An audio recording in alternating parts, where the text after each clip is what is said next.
Halo kawan, selamat datang di Kyoto Hamzah Channel. Kali ini kita akan membahas sesuatu tentang sejarah, yakni mengapa harus mempelajari sejarah. Mungkin di episode yang lalu kita pernah menyinggung tentang ini, tetapi kita kita perbarui dan juga kita tata bahwasanya mempelajari sejarah bukan sekadar hafalan tetapi pemahaman. Sekali lagi, pemahaman.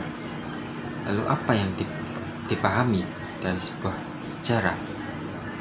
Apakah tentang angka-angka maupun data-data? Bisa jadi, tetapi bukan itu yang menjadi fokus utama kita. Fokus utama kita adalah mengapa sebuah peristiwa itu terjadi dan apa dampak yang terjadi di masa lalu kepada kita, serta bagaimana kita harus menyikapi agar kita tidak istilahnya bimbang maupun bingung.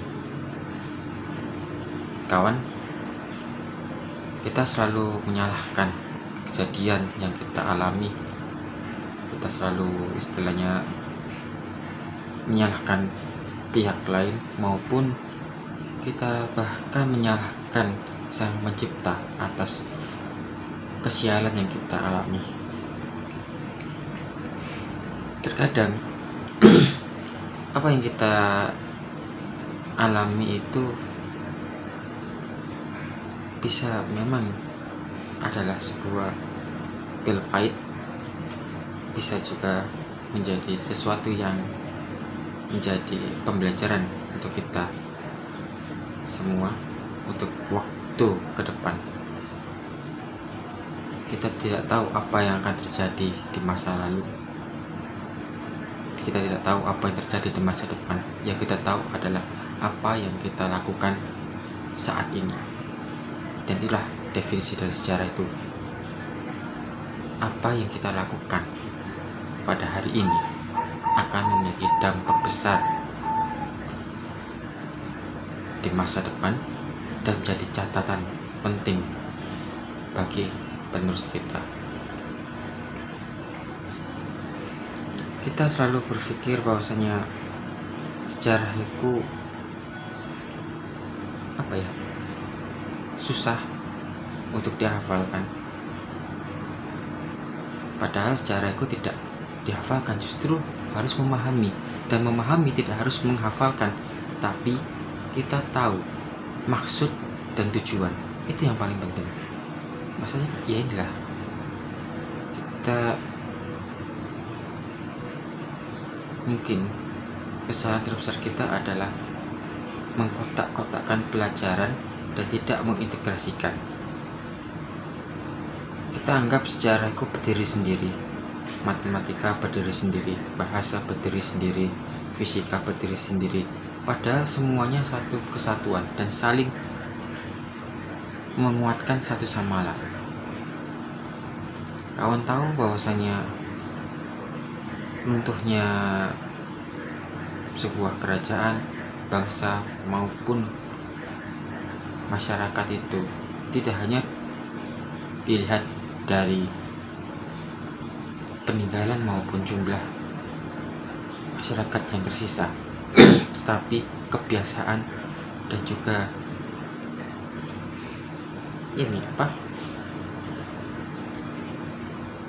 faktor-faktor lain yang jarang kita amati. Kita ambil contoh Majapahit. Selain runtuh karena perang saudara, Majapahit juga tenggelam karena faktor alam, di mana beberapa wilayah seperti Kali Brantas itu adalah aliran daerah yang dialiri oleh lahar dingin dan juga dilalui oleh lempengan lahar, sehingga sering terjadi gempa. Dan kalaupun ada gempa, tidak menutup kemungkinan ada semburan lumpur yang terjadi di Sidoarjo maupun daerah-daerah yang dilalui oleh aliran lahar tersebut. Nah, disinilah yang kita mulai berpikir, kalau dihitung-hitung jumlah masyarakat yang ada yang tinggal di sana dengan yang migrasi saling berkaitan. Dan inilah yang bisa kita bilang ternyata sejarah tidak berdiri sendiri. Kalau kita membahas sejarah, kita akan membahas tentang geografi.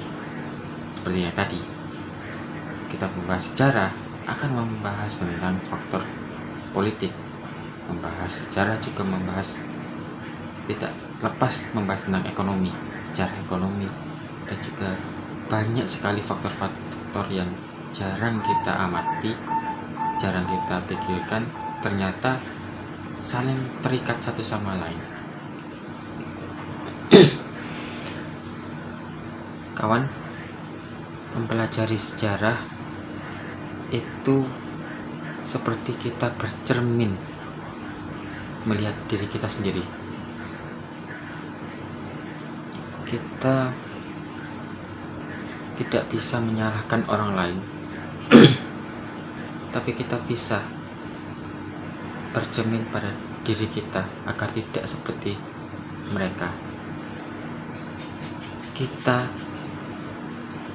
ingin menjadi orang yang lebih baik, maka kita harus bercermin dari masa lalu kita. Seburuk apapun masa lalu kawan, sejelek-jeleknya yang pernah kawan lakukan, jangan pernah merasa minder. Jadikan kesalahan tersebut sebagai pembelajaran.